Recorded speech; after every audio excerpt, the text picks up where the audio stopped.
Hello everyone, how are you? I hope your day is going well. Today we are going to talk about hypothyroid, key signs of hypothyroid, which is a sluggish, slow thyroid, which really impacts the metabolism. This is something that I was dealing with in the past and it just slightly off again due to the other hormone issues. If you didn't catch me reviewing my updated blood work with you, the link will be below in the description. But I want to really talk to you about hypothyroid today because it is extremely common, especially in women. Women are 8 more times to have a thyroid imbalance than men. And hypothyroid is a lot more common than hyper, where the thyroid is overactive, which I'll talk about hyperthyroid and signs of hyperthyroid in another video. But hypothyroid is very common and it's often missed because the test ranges are too big and you can have quote unquote normal readings readings in the normal range, but have all of the symptoms. So I'm going to get into all of that. But first of all, welcome to all of you, and especially for those of you that are new. My name is Romaniuk, and I'm an emotional eating, digestive, and hormone expert. And I help women and men all over the world gain food and body freedom, get to the root of your binge, emotional eating issues, your hormone imbalances, gut issues, inflammation, building body love, and so much more. So make sure, if you haven't yet, that you subscribe to the channel and hit the notification bell so you don't miss out on new videos that get posted weekly. This is all about helping you feel empowered with your health and well-being, and you're not stuck with symptoms, and you don't have to just be stuck with something. We can be so proactive. I have fully regulated hypothyroid. I'm just doing a little tweak right now due to 6 months ago. But we can shift the body. The body's always trying to heal. It's just that we're by accidentally getting in the way. And so today I really want to talk about hypothyroid. And if you're having these symptoms, if you're struggling with this, leave me a comment below. Leave any questions that you have. And there's also a link in the description. If you want to further connect, I offer a complimentary 30-minute body freedom consultation where you fill out a quick intake and we connect formally on Zoom, where we talk more about your hormone health, your gut health, your relationship with food, body image, mindset, behaviors, habits, and more. And if these kinds of situations are going on, we can take further steps and work together to do hormone testing and identify the root causes of what's going on for you hormonally, and so much more. So all those details will be below. And if you like this content, hit the like button because it lets me know what kind of content you want to see more of. So let's dive in. Okay, so the thyroid, our lovely thyroid, is a butterfly-shaped gland in the front of the neck. Okay. It releases and controls thyroid hormones, and we are going to also talk about the pituitary gland because that also plays a role with our thyroid, and I'll get into that momentarily. But essentially, our thyroid and metabolism are very connected, and that's why in a lot of my shorts, you're always hearing me talk about it's not normal to not feel hungry, because one of the most common signs of hypothyroid or underactive thyroid is lack of hunger signal, or we never feel hungry. And that's because thyroid and metabolism are essentially working hand in hand, and the metabolism and thyroid are like kind of best friends. So the thyroid plays a huge role in metabolism, and metabolism is what turns food into energy. And if our metabolism is slowing down, our thyroid is getting more sluggish, then we're slowing down that rate to which we can turn that food into energy, and we start storing more of it as fat. And weight gain is a very common symptom of hypothyroid. So I'm going to get a little bit into detail with all of that right away. But hypothyroid means the thyroid is sluggish. It's kind of, the function is slowing down, and therefore the metabolism is being really impacted, and it's not functioning at such an optimal rate. It's slowing down. So does that make sense so far? Let me know. And let me know, do you get a hunger signal? Do you never feel hungry? It's actually not normal to not feel hungry. We should have a hunger signal within 30 minutes of waking up and every few hours through the day. If we never feel hungry and we're never getting a hunger signal, or you're only getting it maybe like after 12 o'clock or into the evening, this is a sign that there's likely something going on metabolically, and there could be something going on with the thyroid. So let's look at that. When I start working with my clients, a lot of them are skipping breakfast because they feel like they're not hungry, so why would I eat? But it's actually fueling more thyroid issues, more adrenal issues. It's also contributing to the weight gain because they're not eating enough, and it's snuffing out your metabolism even more when you're not eating enough. And it can set you up for later day binges or overeating, because then all of a sudden you go from like a blood sugar crash and all of a sudden increased appetite levels, and then you can end up overdoing it, and that can leave you feeling really frustrated as well. So let's talk a little bit about just the different hormones that are produced. So we produce T3 and T4. The thyroid produces T3 and T4, okay? And we need ample, steady, consistent amounts of these to help keep the metabolism good, energy levels good, your mood, your bowel health, so many different functions in the body, okay? For women, your cycles are, affected by thyroid hormone. And so we want to make sure that they're balanced. We also produce TSH, thyroid stimulating hormone, but the pituitary gland is what produces that. So I want to give you a cortisol connection because I've been doing the Healing Adrenal Fatigue series, which if you haven't checked it out, click the link in the description below. You will want to go and check it out. Most of the women that I work with that have a thyroid imbalance also have an adrenal cortisol imbalance. And it's usually what I notice and what I find is that usually it starts with a cortisol imbalance, which is the stress hormone. And the more cortisol that's pumping through our body, it's keeping us in fight or flight, the more it overstimulates the pituitary gland, which is between just above the eyes, in the middle of our forehead. And then we produce too much thyroid stimulating hormone. And if we produce too much thyroid stimulating hormone, TSH, this also contributes to the slowing down of the metabolism and the hypothyroid, underactive thyroid picture, which is what most of the women I work with and most women who have a thyroid issue have. Again, 8 times more likely for a woman to have a thyroid imbalance than a man. So the hypothyroid is a lot more common than hyperthyroid. And this is why we shouldn't just get our thyroid tested, but also get our cortisol levels tested. Because if you just address the thyroid, but not any of the other contributors like cortisol imbalances, nutrient and mineral and vitamin deficiencies, inflammation, which the more inflammation we have in the body, the more it suppresses the thyroid, slows down thyroid function, poor gut health, candida, heavy metals, emotional eating, binge eating, food addiction, yo-yo dieting and restriction, and then overeating and losing control with food, negative self-talk. And from a throat chakra, we have a throat chakra energy center here. If you're choking your words back, people pleasing, holding back your opinions, etc., for fear of letting people down or creating conflict or being abandoned, you're also suppressing your thyroid. There's always an emotional and energetic component to our physical imbalances and symptoms, right? So I want to throw that in there too. So thyroid produces T3, T4, pituitary produces TSH. If TSH goes too high and T3 and T4 go through too low, this creates the picture of hypothyroid, underactive thyroid. But of course, it's always important to make sure that you get your levels tested.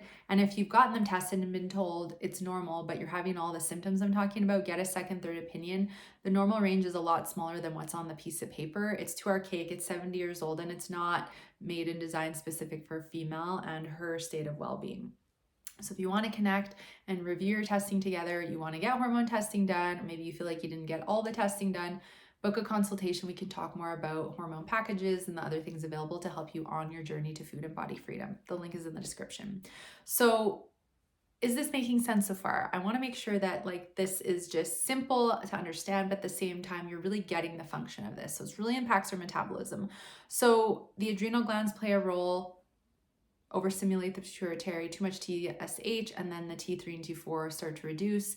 And sometimes the adrenal glands will still T3 and T4 to convert into cortisol to keep you in this stress state. So that's why we have to work on the stress and what's fueling the high or low cortisol state, because that is negatively impacting the thyroid. So let's get into some of the most common signs and symptoms. I've mentioned a couple already. So lack of hunger signal. If you're never hungry or you lack a hunger signal, especially through the first half of the day, this is a big sign your thyroid may be off and underactive. Another reason to get your thyroid tested.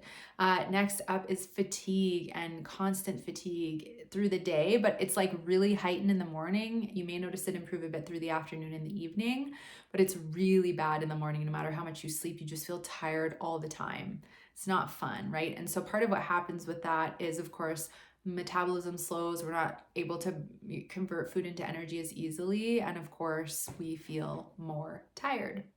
Another common symptom of hypothyroid is weight gain. And again, it's tied to that metabolism piece. And when the metabolism slows down, we're storing more food as fat instead of burning it and using it as fuel and energy. So this is where if you're noticing unexplained weight gain and you're not sure why the scale's going up, your clothes are fitting looser, this can be a reason why. Of course, there can be many reasons for weight gain. So stay tuned for other episodes coming up on weight loss blocks and some of the most common reasons why I see women and men hanging on to weight and struggling to release it. If this is an issue for you, leave a comment below. Let me know what's going on. The more I can learn about my beautiful subscribers, the more I can help you on your journey to food and body freedom. So weight gain, lack of appetite or no appetite, low energy, especially in the morning, right? These are very common, sadly. And I had all of these when I was struggling with this. Luckily, I was able to resolve. So rest assured, you can resolve these.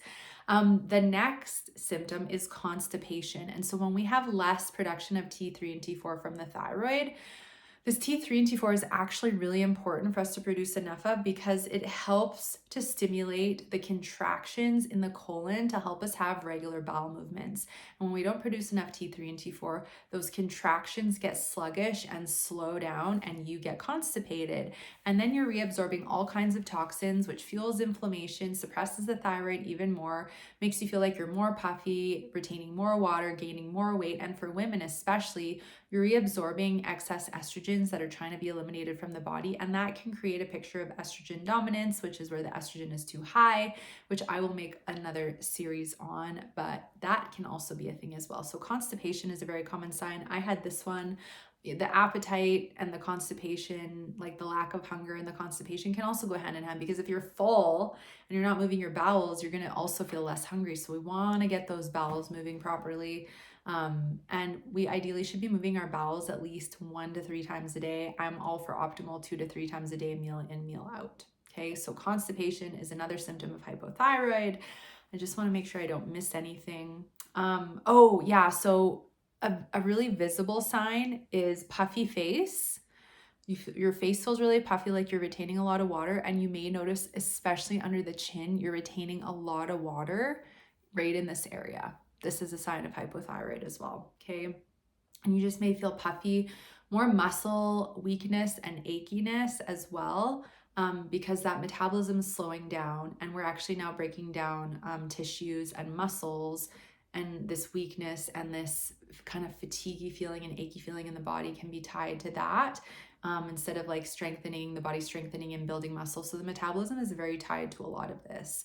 So if you feel achy and weak, or you feel like your wrists and ankles feel weak or achy, this can be a sign of that hypothyroid picture that is going on. So this is not a fun one, I know. Hair loss, okay, and eyebrow thinning. So you're going to notice that eyebrow thinning is going to happen in the fronts of the eyebrows especially. And then with the hair loss, so what happens is we have receptors in our follicles that are regulated by thyroid hormones. And when we have enough thyroid hormones, the follicle is still healthy and we produce and grow consistent amounts of hair. But when we have low amounts of T3 and T4, the follicles don't reproduce and grow the hair as easily, and then it's easier for it to fall out. It dies and gets dry and more easily. You also may notice your hair feels more dry as well, and it just doesn't feel as lively as usual. So hair loss is very common. We can also have hair loss because of an adrenal cortisol issue, because we have cortisol receptors in our follicles as well. And if cortisol is too high or too low, that can also contribute to hair loss. So getting your hormones tested thoroughly and really being patient and like willing to commit to balancing your hormones and addressing the roots is going to really help you shift this. Also, dry skin and flaky skin, sometimes itchy skin. The skin will shed more slowly and regrow more slowly because of that sluggish metabolism and the follicles and everything I just talked about. So dry skin, and I was having such dry skin when I really was at the peak of my thyroid imbalances. So that is another common sign of hypothyroid or underactive thyroid. So I'm curious if any of you are noticing any of that, if any of that's going on for you. Yeah, not so fun. However, it's all things that we can course correct. Another common symptom is feeling cold hands and feet, or you feel really sensitive to cold, or you get cold really easily. This is the metabolism more sluggish. When we're burning through energy efficiently, just like you put wood in a stove, right? You put the wood in the stove, it heats up really nice, it burns for a while, but then it dies down without the fuel and the energy. So with ample amounts of T3 and T4, we're gonna have good warm metabolism, we're gonna feel a good body temperature, but when it starts to go hypothyroid, we will feel more cold. So this is why it's so important for us to not ignore these symptoms and maybe like, oh, I live in Canada. It's snowing outside. It's cold. But like really look at this. Are you having other multiple symptoms? And if you find it really difficult to warm up, this could be going on for you. Low mood, so feeling depressed, feeling irritable, not feeling like yourself is how I can best describe. You just don't feel yourself. And part of this is because of the low energy, a lot of the symptoms coming along with this imbalance, as well as, you don't feel optimal. And when you don't feel optimal, it can feel really hard to be as happy or connected to your body or feel like you can function normally. So, of course, always get support if there's something going on with your mood that you feel is having a significant impact on your health. But always get your thyroid tested as well, because if that is one of the things contributing, we can course correct that. Another visual is bumps on your fingernails, like really rigid bumps, especially on the thumbnail. Mine will get bumpy if my thyroid starts to go off a little bit, and then they'll settle and go back to normal after, she shifts a little bit. And as my cortisol regulates and I get my estrogen down, if we have high estrogen, that can also contribute to hypothyroid. So we need to get those estrogen levels regulated. We need to get our cortisol levels regulated to help regulate this thyroid that I'm talking about. Also, one of the last symptoms, and this is of course specifically for women, is irregular cycles, heavier cycles as well, or more of a mood shift when you're getting ready to have your period. And so this is why it's so important for us to not just look at thyroid hormones or progesterone and estrogen, but do a wide array of different testing, because if you have a lack of thyroid hormones, it's going to impact your sex hormones like estrogen and progesterone and testosterone, which are important to help you build up and produce your cycle.